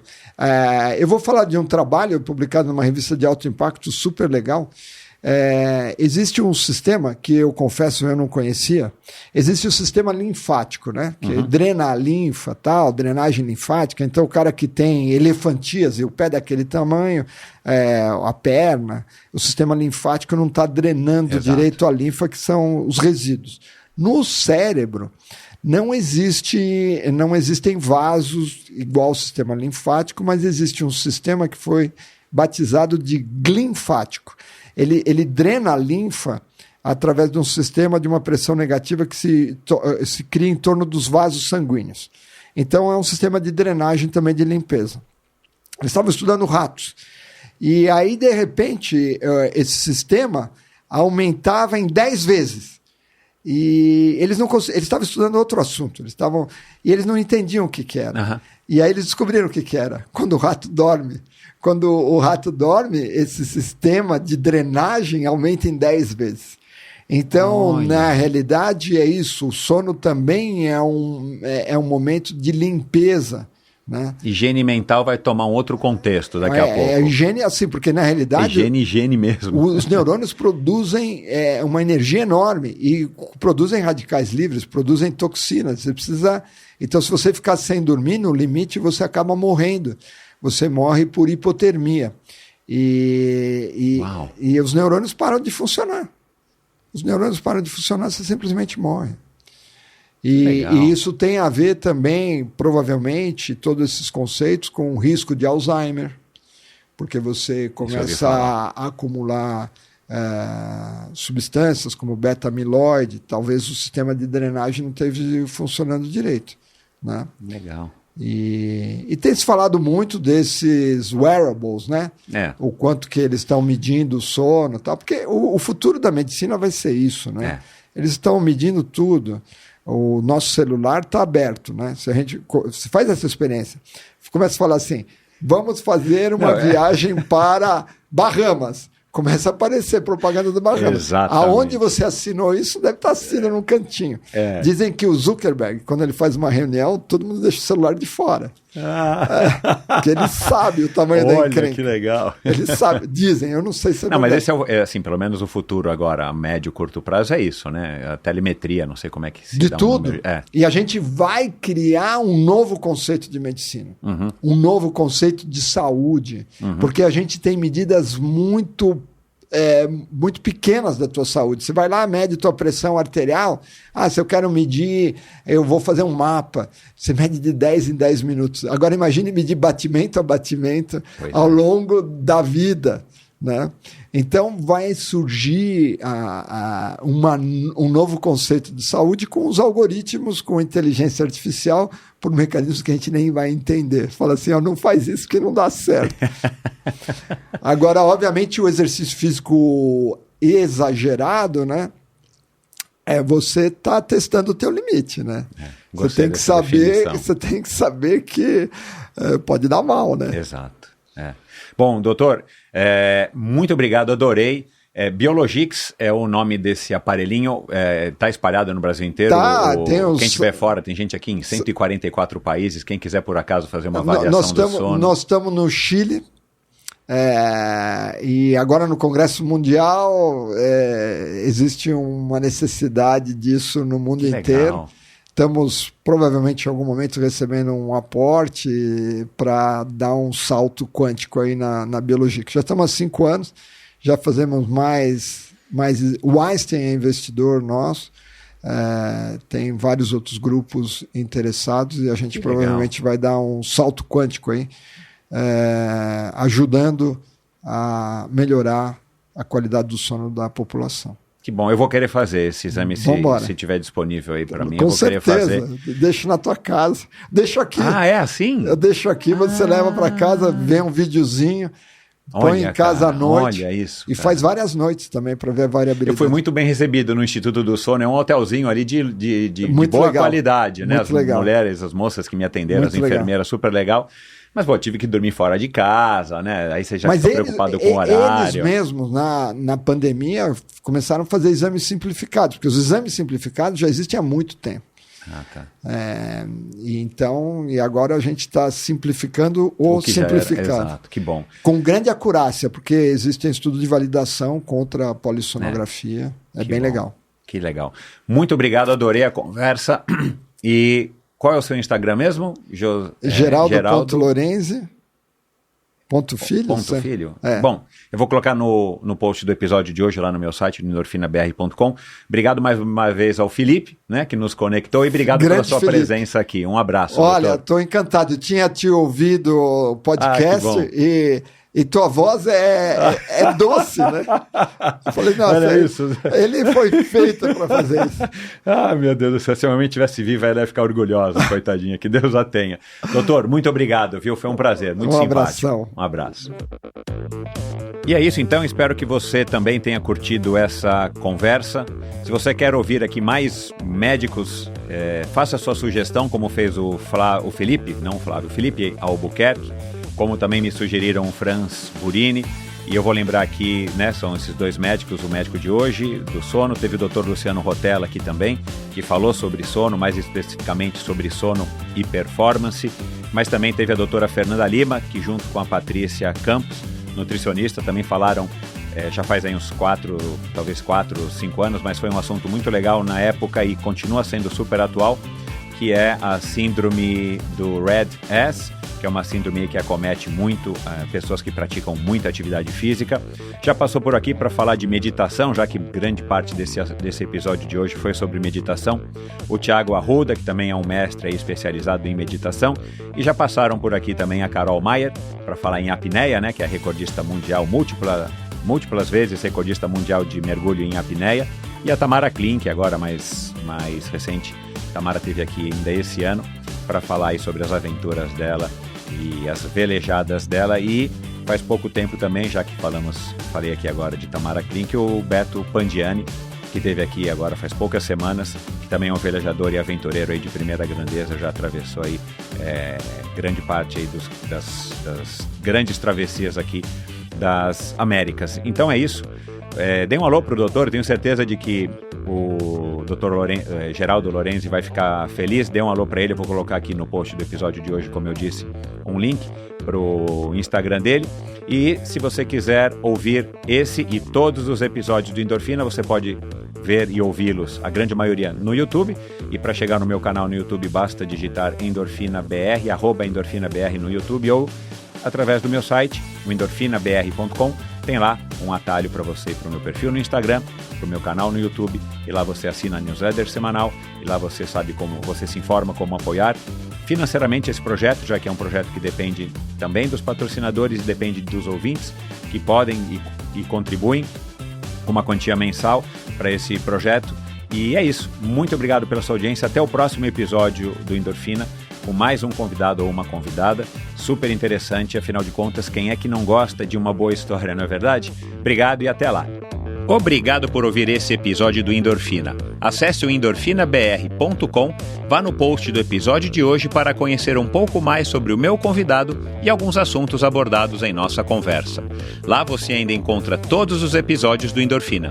Siga o Endorfina BR no Instagram e confira imagens inéditas e inusitadas dos meus convidados. Participe enviando comentários e sugestões. Se você curtiu, colabore assinando o Endorfina no seu agregador de podcasts preferido e compartilhando com seus amigos.